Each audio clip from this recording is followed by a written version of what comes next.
The complete guide to performing the Reckoning Easter egg solo without any gobblegums in Black Ops 6. As always, my companion notes will be in the description below. It is still very early days of the Easter egg, so I apologize if some information is less complete than usual. Check the pinned comment below for any new info.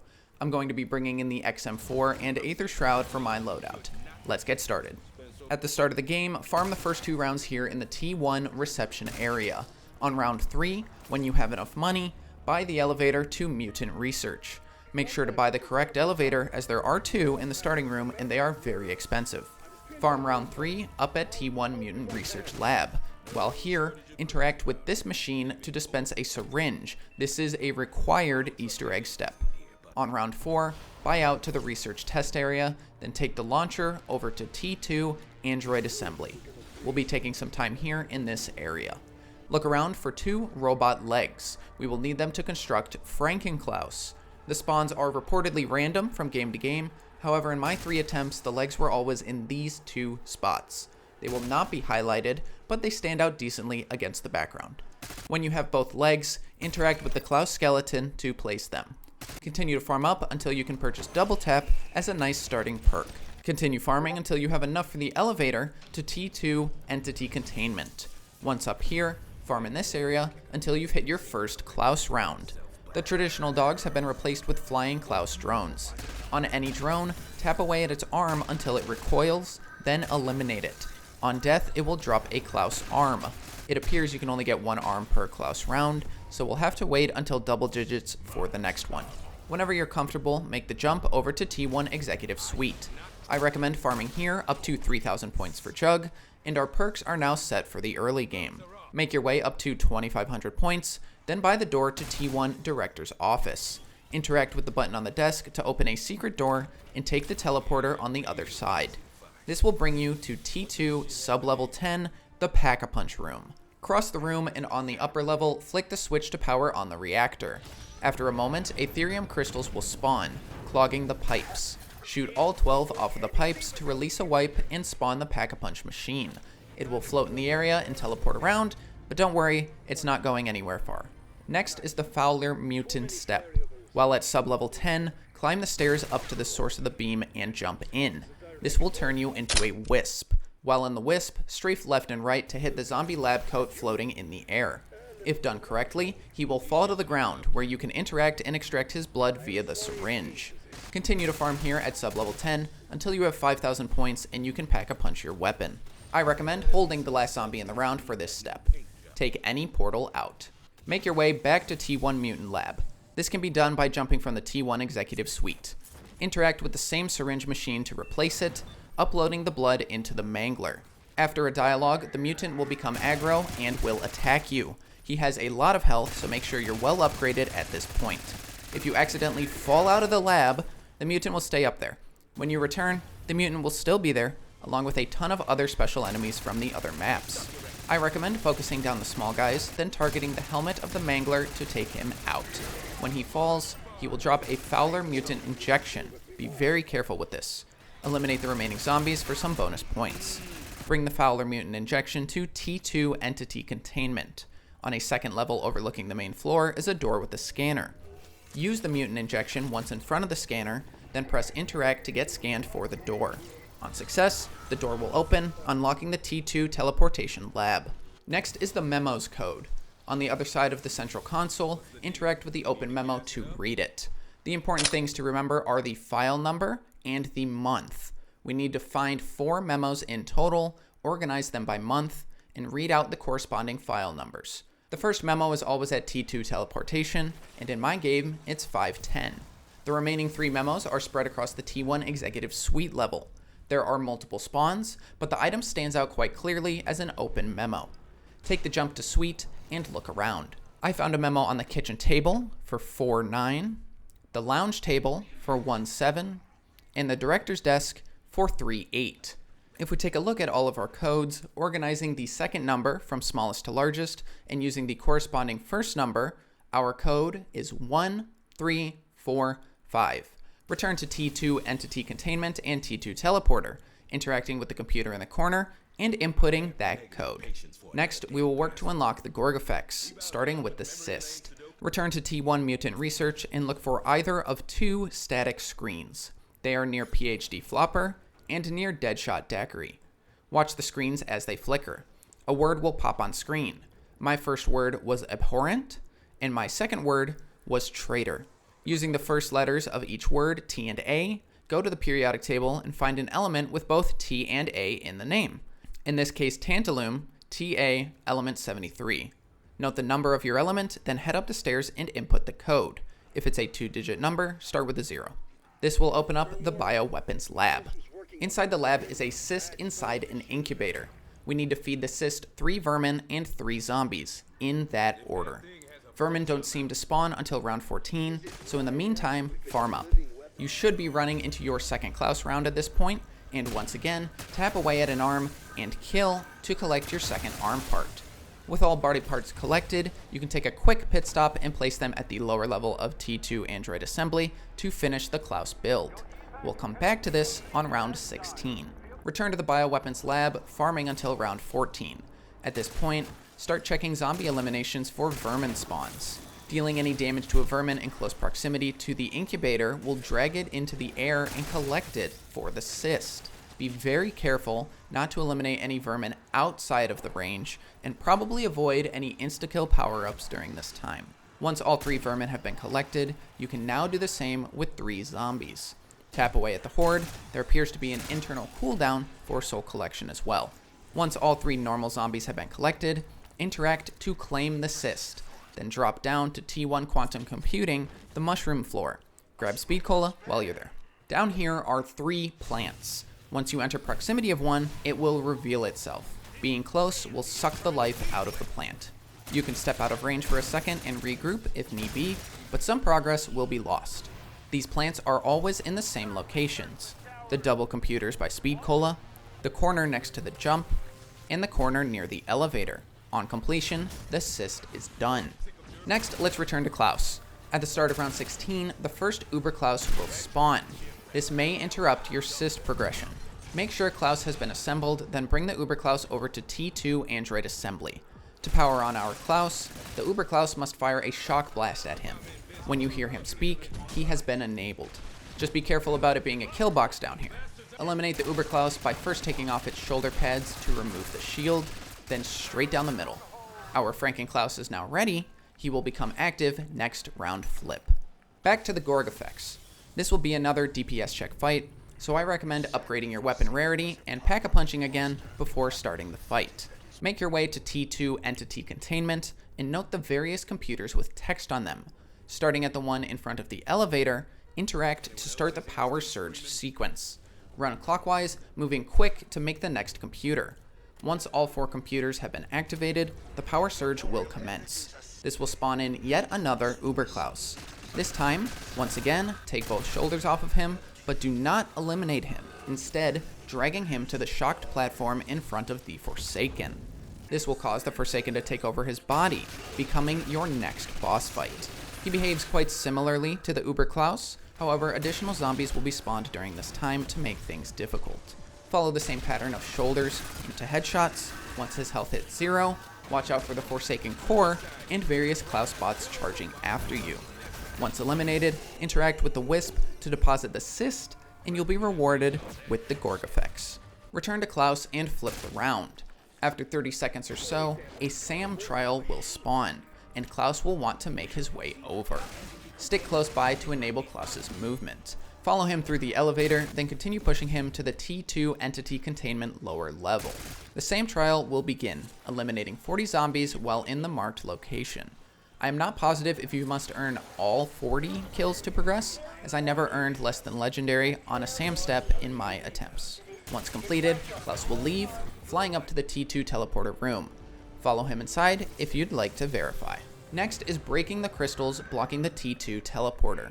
Return to sublevel 10, the Pack-a-Punch room. Interact with this red button towards the left of the main console. This will start a kill challenge. This kill challenge also features 5 quantum vermin scattered around the room. They can only be eliminated with the Gorgofex. They are a transparent blue, and they will chase you.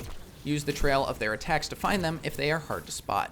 Once all 5 have been eliminated, wait for the challenge to expire. On completion, interact with the blue orb above the console, adding it to your Gorgofex. With this equipped, do not use a charged shot. Normal shots are fine. Bring the charged Gorgofex to Entity Containment, taking the teleporter to T2 Teleportation. Fire a charged shot at the crystals on the teleporter, breaking them. That's this step complete. Next is the Fungal Head. At T1 Quantum Computing, look up above for this room with the small plant in the bottom right. Fire a charged Gorgofex shot at the plant, releasing a Fungal Head. Bring this head to T2 Android Assembly and look for this mop bucket in the corner. Punch it towards the center of the room until it is under the burst pipes. They go off every so often. Once filled, place and retrieve the Fungal Head. While carrying the Fungal Head, you are now a mobile soul box. You'll have to farm zombie souls just north of 15 or so until the head is satisfied. The holder will have a shadow following them, damaging if they get too close. For this reason, just continue to push forward, leaving the shadow in the dust. Once the head declares it's ready, take the teleporter to T2 Teleportation. Attempt to take the portal while holding the Fungal Head to place it, transforming the portal. That's the zombie head done. Next is the brain step. At T1 Quantum Computing, note this chamber here with 3 lights. Acquire Melee Macchiato, then punch the locker open. Interacting will claim the brain inside. Don't grab it immediately, as this is a timed step. If time runs out, you'll have to flip the round to try again. Once you're ready, interact to claim the brain. Take the launcher to T2 Android Assembly, take the elevator up to T2 Entity Containment, then take the teleporter to T2 Teleportation, placing the brain in its new container.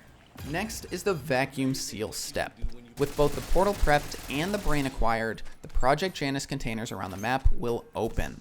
Inside each is a vacuum seal device. Scattered across every T1 level are purple entities that will move if you get too close. Throw a vacuum at an entity to claim it. We will have to claim 4 entities in total. I found my next 3 like so. Using the vacuum seal in reception, I claimed the flower pot in reception. Using the vacuum seal at T2 Android Assembly, I claimed the coffee cup at T1 Executive Suite. And using the vacuum seal at sublevel 10 next to Voltrade, I claimed the box outside at T1 Quantum Computing. Return to T2 Teleportation and input all the vacuum seal devices you collected. You'll now have to play a small minigame. Anytime a switch buzzes and shows red, run to it and interact. There will be a slight delay between triggers. Loop the horde however you need to survive. In my solo game, 3 interactions cleared the challenge. This may be different with more players. At this point, the boss fight is nearly ready. I will also be showing you how to upgrade the Gorgofex to the Gorgofex N. I don't believe this is technically necessary, but based on how my boss fight went, I would probably recommend it. If you know how to complete this step already, feel free to skip ahead to the boss prep section. To begin the Gorgofex quest, interact with Blanchard behind the security door at T1 Executive Suite. He'll direct you to T1 Quantum Computing, where you will find a Strauss counter. For this upgrade, you can either kill Blanchard or Panos, and in this route, we will be killing Blanchard. Take out the Strauss counter and check it for data. If nothing is showing, you're in the wrong place. If the signal is weak, that means you're only about a floor off. My signal was weak at T1 Mutant Research, so I went up to T1 Executive Suites to look. Once there, follow the red scanner until the values go into the 9s. Nearby is an invisible item. Fire a charge shot towards where you think it may be to pull it into the world. On the ground will be a life drain serum. This is our first part of 4. To claim the clean hood, interact along the left wall in the Bio Research Lab. To claim the tubing, interact with the tube outside of T1 Quantum Computing. And to claim the PC fan, claim the part atop a shelf at T2 Entity Containment. With all 4 parts, return to Blanchard assembling the device outside his door. Interact to begin the soul-sucking process. This will be a 90-second defense segment with both normal and Klaus enemies. Defend the device until time runs out to complete Blanchard extraction. Interact to claim Blanchard's life essence, and make sure not to slide or crouch and drop it. With the life essence, drop down to T1 Mutant Research, then bring the item up to Bioweapons. Interact at the incubator to place the Gorgofex and the life essence. The upgrade process is a long interaction. To ensure you have enough time, flip your round and begin the upgrade. You should be perfectly timed to reclaim the Gorgofex N. It is now time to begin final prep for the boss fight.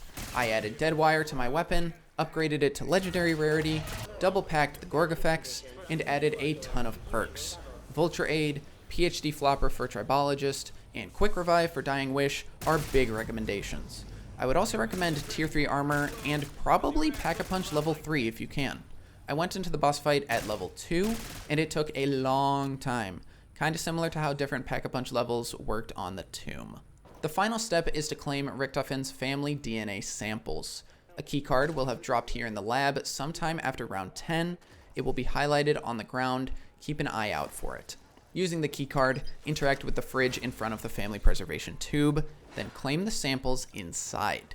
You can now return to T2 teleportation and interact with the portal to begin the boss fight.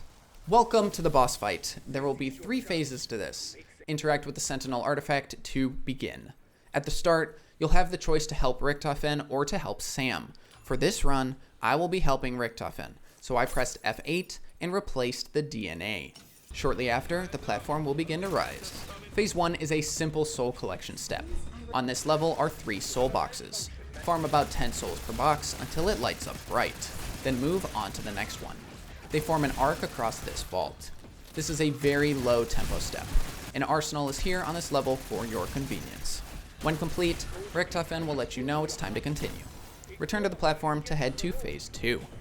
In Phase 2, Aether Crystals will be scattered around the walls, blocking the flow of energy. Run around and eliminate every single one. I encountered 4 in the first room and 2 in the next. Be sure to check all corners to take them out. A Der Wunderfizz machine is available for your convenience.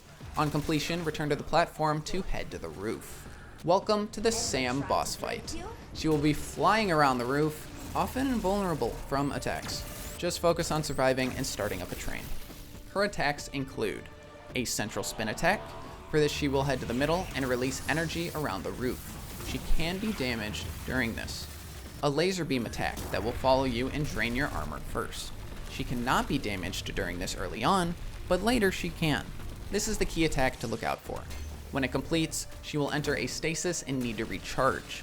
Take the time to target any of the 4 weaknesses on her front, dealing critical damage. You may notice I'm barely doing anything. This is why I recommend considering a triple packed weapon. Other attacks include sporadic shocks while patrolling the outside of the roof, and various enemy summons. Your main opportunity to strike will be after the laser beam. If you'd like, you can treat this as the only time to strike, and you won't lose out on very much at all. Once all 4 weaknesses have been broken, the central laser will be exposed as a weakness as well, and this will persist during the patrol segments.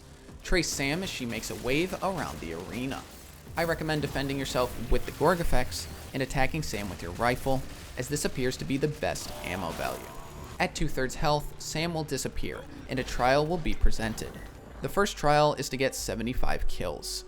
I was able to do so pretty steadily using Gorgofex charge shots. Again, not sure how non-legendary performances are treated. On completion, you'll be granted a random perk, and S.A.M will return. Her spinning attack will be upgraded to where she traverses the roof while doing so. Continue to loop the same exact attack patterns, throwing in chip damage if you're comfortable. Her original weaknesses will return, and you'll have to damage them once again.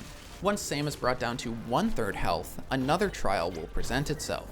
Remain in this small rooftop area to progress the trial. Charged Gorgofex shots once again do wonders to manage the horde.